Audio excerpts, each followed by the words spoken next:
Hello students, welcome to our online classes. In our last we are reading the chapter 4, the Mughal Empire.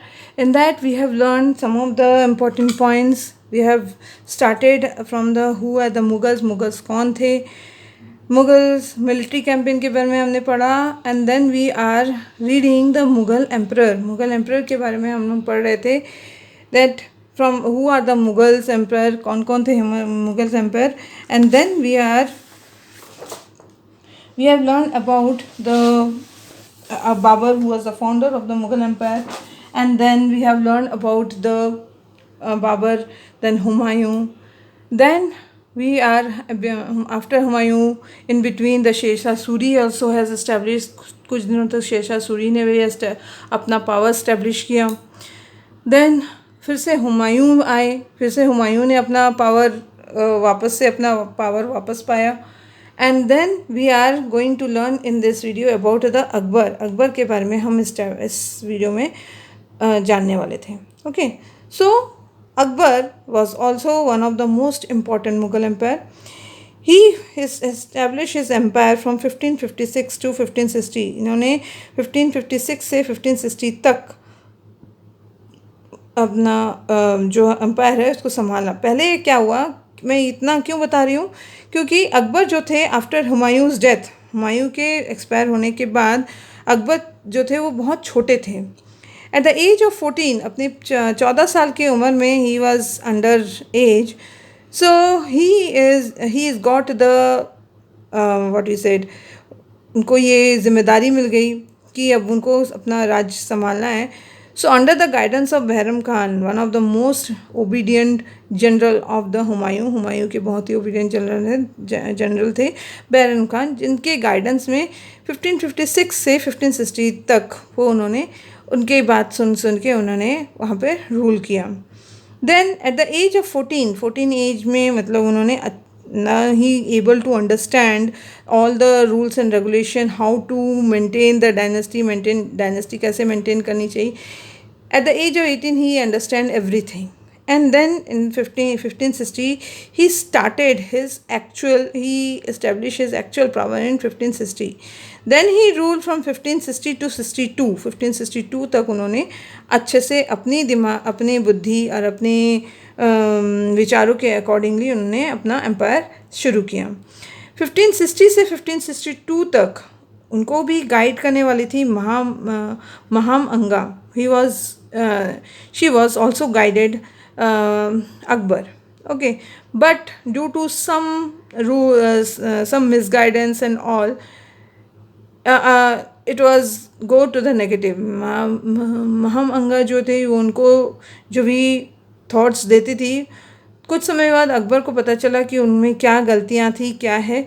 तो उसके बाद उन्होंने अपने हिसाब से फिर 62 के बाद उन्होंने फिर से अपने तरीके से रूल्स एंड रेगुलेशन बनाने शुरू किए and then he started his and then he become independent ruler and establish his own power.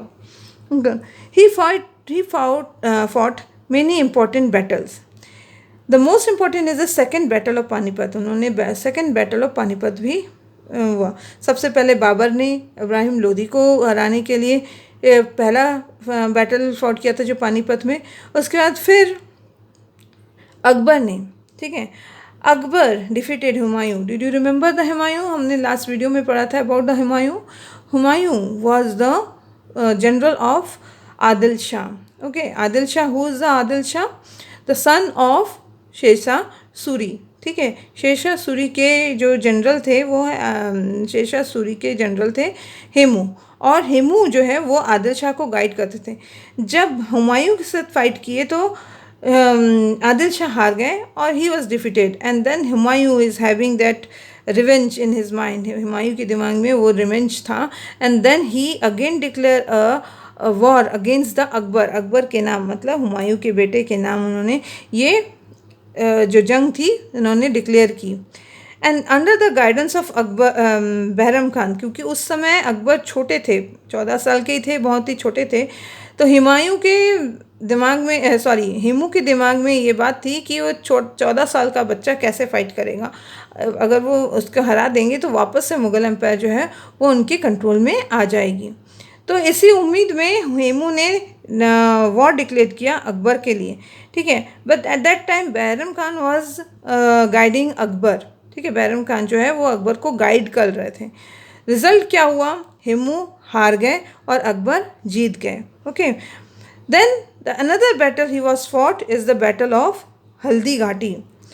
अब अकबर की कॉन्फिडेंस बढ़ने लग गया, ठीक है। जब उन्होंने when he defeated Hemu, then the next war he was fight when he was quite grown up, जब वो थोड़े से अच्छे बड़े हो गए, ग्रोन अप हो गए। देन एट द इन 1576 जब वो खुद इंडिपेंडेंट रूलर हो गए, तो उन्होंने एक बैटल और फाइट किया, that is battle of Haldi घाटी।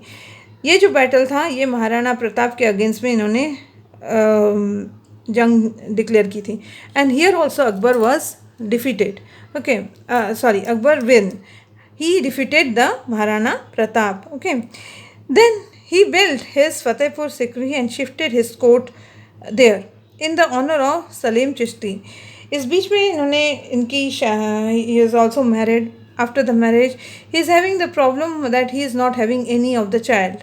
Then due to some of the उनके कोई child नहीं हो रहे थे, तो उन्होंने बहुत सारे मिन्नतें उस समय जो भी होती थी, they have whatever the superstitious value they are following, and then when he got a son on his honour he built the Fatehpur Sikri and shifted his court. इसी उन्हीं के ऑनर में उन्होंने अपना कोर्ट जो है वो शिफ्ट किया, एंड देन फतेहपुर सिकरी में अपना कोर्ट शिफ्ट किया, okay. He formed a new religion. उन्होंने एक और नई बात इस्टेब्लिश की, उन्होंने नया रिलीजन सेटअप किया, क्योंकि अब वो जहाँ रूल कर रहे थे, there many peoples are Hindu and many are the followers of the Hindu god and all, and Muslim rulers also. So on behalf he has established a new religion, that is a Deen-e Ilahi, okay. And then he established a jizya tax, he is also started the jizya tax. इन्होंने new policies start किए, new religion को start किया, दीन इलाही, जिसमें Hindu religions को भी अच्छे से importance दिया जाने लगा, ओके। जजिया टैक्स जो है इसको भी इस्टेब्लिश किया। He was having 9 jewels in his court. इनके कोर्ट में there are 9 jewels are 9 jewels मतलब नवरत्न। जो नौ लोग थे उनके कोर्ट में जो ज्वेल्स जैसे थे, and they are having the special mind and they are guiding Akbar and giving the various important points and various ideas to run over the empire, okay. तो उसमें से एक मोस्ट इम्पॉर्टेंट है अबुल फजल, जिन्होंने अकबर नामा बायोग्राफी लिखी, अकबर के नाम की बायोग्राफी लिखी और जिसका नाम रखा उन्होंने Akbarnama.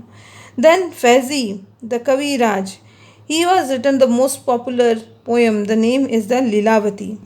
Then one of the most important, आपने बहुत सारे जोक्स वोक्स भी पढ़े होंगे अकबर बीरबल के नाम में। one of the most important person Birbal, the Kavi Priya. Okay, he was a Hindu people. He is also in his court, and he was the first person who adopted the new religion, that is the Deen-e Ilahi. Okay.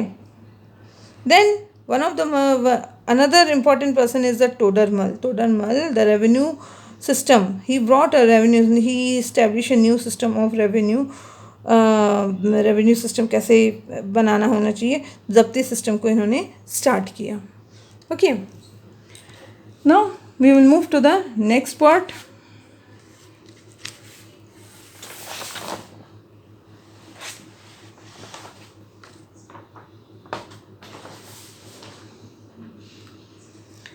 Here, the next after Akbar, his son has hold the power. His son is Jahangir. He ruled from 1605 to 1627. He married Noor Jahan. ठीक है, नूर जहान जिनका actual नाम था Mehrun Nisa. You have heard many times this name. Okay. She got a title of बादशाह बेगम, okay. ये इतनी important क्यों है? क्योंकि she is having the special administrative role. Jahangir को एडमिनिस्ट्रेटिव मतलब अपना एडमिनिस्ट्रेशन चलाने में नूर जहान ने बहुत ही हेल्प किया है, ठीक है। He is also one of the person, he wrote his own autobiography. The name of the autobiography is the Tuzuki Jahangiri. उन्होंने अपनी ऑटोबायोग्राफी लिखी Tuzuki Jahangiri. This was a time when the new strangers are, we used to say the strangers are arrived in India। अब यही time था जहांगीर के time से, ये मान लीजिए शुरुआत है उस समय कुछ स्ट्रेंजर्स के हमारे इंडिया में एंट्री करने के लिए, ठीक है। तो ये स्ट्रेंजर्स थे, they are the two English peoples came to East India Company. East India Company से दो लोग आए, सिर्फ घूमने आए थे, ऐसे मेहमान थे वो हमारी कंट्री के लिए। इनमें से एक था कैप्टन विलियम हॉकिंग एंड दूसरा सर थॉमस रॉय, ठीक है। इन्होंने ये दो आए पहले हमारे इंडिया में आके, they just taken all this facilities लिया, अच्छे से घूमा, देखा कि इंडिया की क्या क्या पॉलिसीज़ हैं, कैसे हैं, सब चीज़ें उन्होंने अच्छे से ऑब्जर्व किया, ये था। और इसके बाद है painting rich it's zenith. Jahangir जो है वो अच्छे पेंटर रहे हैं, तो इनके समय में ऐसा भी हुआ जो पेंटिंग्स जो है वो भी बहुत ही पॉपुलर होने लगी। खुद की पेंटिंग्स और जो बाहरी देशों की पेंटिंग्स थी वो भी आई, और वो भी थोड़े अच्छे से, इनके बारे में और अच्छे से हम लोग क्लास 8 में अच्छे से पढ़ेंगे, okay. Next ruler is Shah Jahan. He is also the after Jahangir, Jahangir के बेटे थे Shah Jahan, okay. He establish his empire from 1627 to 1658। 1658 तक इन्होंने भी रूल किया। इन्होंने भी अपने बाप दादाओं के जो जितना भी रूल्स एंड रेगुलेशन को अच्छे से उन्होंने भी फॉलो किया। तो इनका जो पीरियड था वो भी बहुत अच्छे, इनका पीरियड जो है वो गोल्डन एज के नाम से जाना जाता था, golden age of Mughal empire. Mughal empire का गोल्डन एज माना जाता था।